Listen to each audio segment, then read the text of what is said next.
మన దేవుడు శ్రేష్టమైన వాటిని మనకు అనుగ్రహించేవాడు. దేవుని బిడ్డలుగా శ్రేష్టమైన వాటిని పొందే హక్కు మనకుంది. ఈరోజు నిన్ను ఎవరు పోషిస్తారని బాధపడుతున్నావా, దుఃఖపడుతున్నావా, నా కుటుంబ పరిస్థితి ఏంటని ఏడుస్తున్నావా? వెస్లీ గారు, చాలీని జీతాలండి, ఖర్చులు పెరిగిపోతున్నాయి కానీ జీతాలు మాత్రం పెరగడం లేదు, ఎన్నో ఇబ్బందులు సమస్యల మధ్యలో ఉంటున్నాను, నా పోషణ భారం అయిపోయింది, పిల్లల్ని పోషించుకోలేని పరిస్థితిలో ఉన్నాను, వారి భవిష్యత్తు ఏంటో నాకు అర్థం కావట్లేదని విచారపడుతున్నావా? సహోదరుడు విను, దేవుడు నీతోనే మాట్లాడుతున్నాడు. నీవు ఆయన వైపు తిరగగలిగితే, క్రీస్తు ప్రభు యందు విశ్వాసం ఉంచగలిగితే, దేవుడిని నీ రాజుగా నీ ప్రభువుగా నీ హృదయంలో ప్రతిష్ఠించగలిగితే, దేవుడు వాగ్దానం చేసిన వాడు నమ్మకమైన వాడు గనుక శ్రేష్టమైన గోధుమలతో నేను తృప్తిపరుస్తానని, నేను పోషిస్తానని దేవుడు వాగ్దానం చేస్తున్నాడు. నేను కేవలం భౌతిక సంబంధమైన గోధుమల గురించి నేను మాట్లాడడంలా.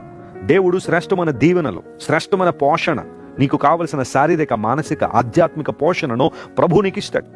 ఆయన మన పోషకుడు. చింతపడద్దు, అధైర్యపడద్దు. ఏమి తిందుమా, ఏమి త్రాగుదుమా అని చింతపడుతున్నావా? ఏమి ధరించుకుందుమా అని చింతపడుతున్నావా?